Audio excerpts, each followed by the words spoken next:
இது Fani news and France செய்திகள். செய்திகளை வாசிக்கும் நான் கனிஷ்கா குணபாலன். முதலில் தலைப்புச் செய்திகள். பிரான்சில் நடைமுறைக்கு வந்த பாலியல் வன்முறைக்கு எதிரான வரலாற்று சிறப்புமிக்க சட்டத்திருத்தம். நவம்பர் 20ஆம் தேதியிலிருந்து வங்கி கணக்கில் உள்ள பணத்திற்கும் மேலாக கடன் எடுக்கும் டேகுவர்ட் என்ற வசதி மீது புதிய கட்டுப்பாடு. உக்ரைனுக்கு பிரெஞ்சு படைகளை அனுப்ப திட்டமிட்டு வருவதாக தகவல்கள் வெளியாகியுள்ள நிலையில் ரஷ்யா பிரான்ஸ் மீது கடுமையான எச்சரிக்கை. பிரான்ஸ் நாட்டின் வேலைவாய்ப்பு அமைப்பான பிரான்ஸ் டிராவல் நிறுவனம் மீது மீண்டும் ஒரு சைபர் தாக்குதல்.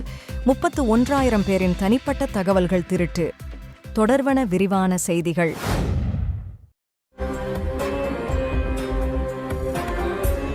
Sivasakthi astrology centre, London, America, Canada, Australia போன்ற நாடுகளில் ஜோதிடம் பார்த்த அனுபவம் வாய்ந்த ஜோதிடர். உங்கள் முகம், கைரேகை, பிறந்த தினம் பார்த்து ஜோதிடம் சொல்லப்படும். உங்களுக்கு பிரியமானவர்கள் உங்களை விட்டு விலகிவிட்டனரா? கவலை வேண்டாம். மீண்டும் உங்களை வந்து சேர வசியம் செய்யப்படும். கணவன் மனைவி பிரச்சனை, குடும்ப பிரச்சனை, உடல்நல பிரச்சனை, பண பிரச்சனை, தொழில் பிரச்சனை, காதல் பிரச்சனை, திருமண சிக்கல்கள், கோர்ட்டு வழக்கு பிரச்சனை, எதிர்மறை சக்திகள், பொறாமை, கண்திருஷ்டி பிரச்சனை, கடன் பிரச்சனை, சொத்து பிரச்சனை, குழந்தை சொல் பேச்சு கேளாமை மற்றும் டிவோர்ஸ் பிரச்சனை, மன அழுத்தம் போன்ற அனைத்து பிரச்சனைகளுக்கும் சக்தி வாய்ந்த மந்திரம் செய்து 100% தீர்வு அளிக்கப்படும். மேலும் தொடர்புக்கு வாட்ஸ்அப் மூலம் தொடர்பு கொள்ளலாம். லண்டனின் நம்பர் 1 ஆஸ்ட்ராலஜர்.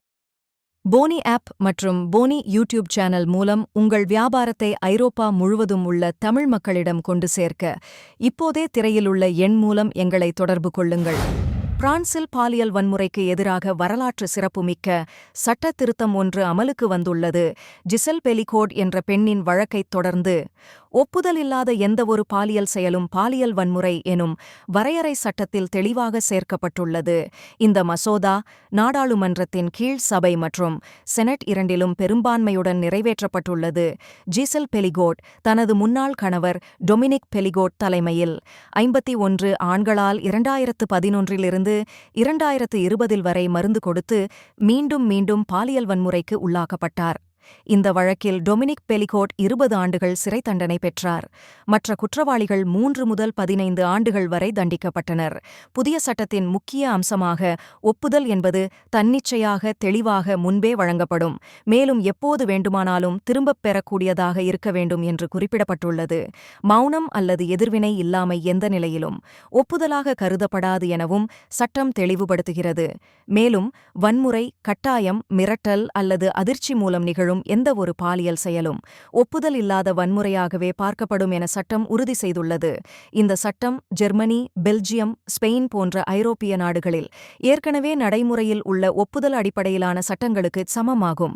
அம்னஸ்டி இன்டர்நேஷனல் உள்ளிட்ட மனித உரிமை அமைப்புகள் இந்த மாற்றத்தை வரவேற்று இது ஒரு பெரிய முன்னேற்றம் என்றாலும் பாலியல் வன்முறைக்கு எதிரான முழுமையான போராட்டத்திற்கு இன்னும் பல நடைமுறைகள் தேவைப்படுகின்றன என்று தெரிவித்துள்ளன. நவம்பர் 20ஆம் தேதியிலிருந்து வங்கிக் கணக்கில் உள்ள பணத்திற்கும் மேலாக கடன் எடுக்கும் டேகுவர் என்ற வசதி இனி தானியங்கியாக அனுமதிக்கப்படாது. புதிய ஐரோப்பிய விதிப்படி டேகுவர் மற்றும் காசோலை வசதிகள் இனி நுகர்வோர் கடன் வகையில் அடங்குகின்றன. இதன் மூலம் வங்கிகள் வாடிக்கையாளர்களுக்கு இதனை வழங்கும் முன் கடன் திருப்பி செலுத்தும் திறனை கட்டாயமாக மதிப்பீடு செய்ய வேண்டியுள்ளது. குறிப்பாக 200 யூரோக்களுக்கு மேல் புதிய டேகுவர் வழங்குவதற்கு முன் வாடிக்கையாளரின் வருமானம், செலவுகள் மற்றும் திருப்பிச் செலுத்தும் திறனை விரிவாக ஆய்வு செய்ய வேண்டும். 200 யூரோக்களுக்கு கீழ்த்தொகைகளுக்கு எளிய நடைமுறைகள் போதுமானவை என விதி கூறுகிறது. ஏற்கனவே அனுமதி பெற்றவர்களுக்கு இந்த மாற்றம் உடனடியாக பாதிப்பை ஏற்படுத்தாது. ஆனால் அவர்கள் தங்களின் டேகுவர்ட் வரம்பை உயர்த்த விரும்பினால் புதிய விதிகள் அவர்களுக்கும் பொருந்தும். மேலும் வங்கிகள் ஒப்பந்தத்தில் குறிப்பிடப்பட்ட நியாயமான காரணங்களின் அடிப்படையில் மட்டுமே டேகுவர்ட் அனுமதியை ரத்து செய்ய முடியும். அதற்கும் குறைந்தது 30 நாட்களுக்கு முன்பாக வாடிக்கையாளருக்கு அறிவிக்க வேண்டும் என்று பேங்க் டு பிரான்ஸ் தெளிவுபடுத்தியுள்ளது. உக்ரைனுக்கு பிரெஞ்சு படைகளை அனுப்ப பிரான்ஸ் திட்டமிட்டு வருவதாக தகவல்கள் வெளியாகியுள்ள நிலையில் ரஷ்யா அதற்கு கடுமையான எச்சரிக்கை விடுத்துள்ளது. ரஷ்யா உக்ரைன் போரின் பின்னணியில் உக்ரைனுக்கு ஆதரவாக பிரான்ஸ் படைகள் அனுப்பப்படலாம் என்ற செய்திகள் வெளிவந்து இதையடுத்து ரஷ்ய நாடாளுமன்ற உறுப்பினரான ஆண்ட்ரே கார்டபோலோவ் பிரான்ஸ் ஜனாதிபதி இமானுவல் மேக்ரானுக்கு நேரடியாக எச்சரிக்கை விடுத்துள்ளார். உக்ரைனுக்குள் நுழையும் எந்தவொரு வெளிநாட்டு படையினரும் ரஷ்ய இராணுவத்தின் நேரடி இலக்காக கருதப்படுவார்கள் என்று அவர் தெரிவித்துள்ளார். மேலும் அப்படி உக்ரைனுக்குள் நுழையும் வெளிநாட்டு வீரர்கள் தங்களின் சொந்த நாட்டிற்கு மீண்டும் திரும்ப மாட்டார்கள் என கடுமையாக எச்சரித்துள்ளார். மேலும் மேக்ரான் எடுத்த இந்த முடிவை அவர் முட்டாள்தனமானது என வர்ணித்ததோடு இதனால் பிரான்சுக்கே கடுமையான விளைவுகள் ஏற்படும் என்றும் எச்சரித்துள்ளார். பிரான்ஸ் இதுவரை நேட்டோ கூட்டணிக்குள் இராணுவ, பொருளாதார மற்றும் ஆயுத உதவிகள் மூலம் உக்ரைனை ஆதரித்து வந்தது. ஆனால் நேரடி படையனுப்பும் சாத்தியம் குறித்து இதுவரை உறுதி கூறப்படவில்லை என்பது குறிப்பிடத்தக்கது. பிரான்ஸ் நாட்டின் வேலைவாய்ப்பு அமைப்பான பிரான்ஸ் டிராவல் நிறுவனம் மீண்டும் ஒரு சைபர் தாக்குதலுக்கு இலக்காகியுள்ளது.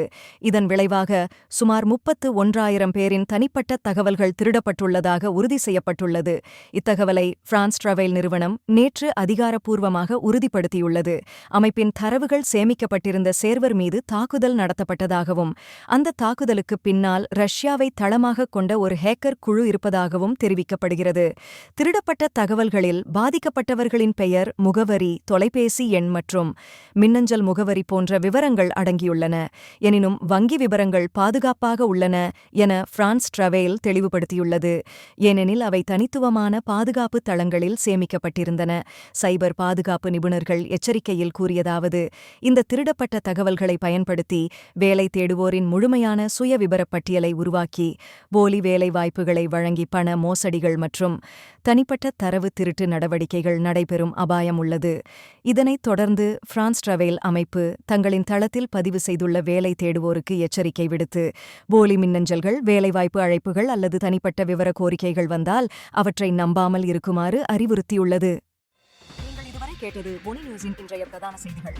மேலும் இதுபோன்ற செய்திகளை தொடர்ச்சியாக அறிந்து கொள்ள ஒனி நியூஸுடன் இணைத்திருங்கள். வணக்கம். ஒனி ஆப்புக்கு வரவேற்கின்றோம். உலகம் முழுவதும் உள்ள தமிழர்களை இணைக்கும் ஒரு தமிழர் தளம். உங்களுக்கு அருகில் நடைபெறும் கலாச்சார நிகழ்வுகளை காணவும், உலகெங்கிலும் உள்ள தமிழ் மக்களுடன் உங்கள் நெட்வொர்க்கை விரிவாக்கவும், தமிழ் கலாச்சாரத்தின் பரந்த மரபுகளை அறிந்து கொள்வதுடன் செய்திகள், அருகில் உள்ள வியாபார நிலையங்கள், நாணய மாற்று வீதங்கள் மற்றும் உலகம் முழுவதும் உள்ள தமிழர்களை ஒன்றிணைக்கும் வகையில் பல்வேறு அம்சங்கள் உள்ளன. இது நமது அற்புதமான வரலாற்றையும் கலாச்சாரத்தையும் கொண்டாட ஒரு இனிமையான இடமாக இருக்கும். இப்போதே ஒனி ஆப்பை பிளே ஸ்டோர் அல்லது அப் ஸ்டோரில் டவுன்லோட் செய்யுங்கள்.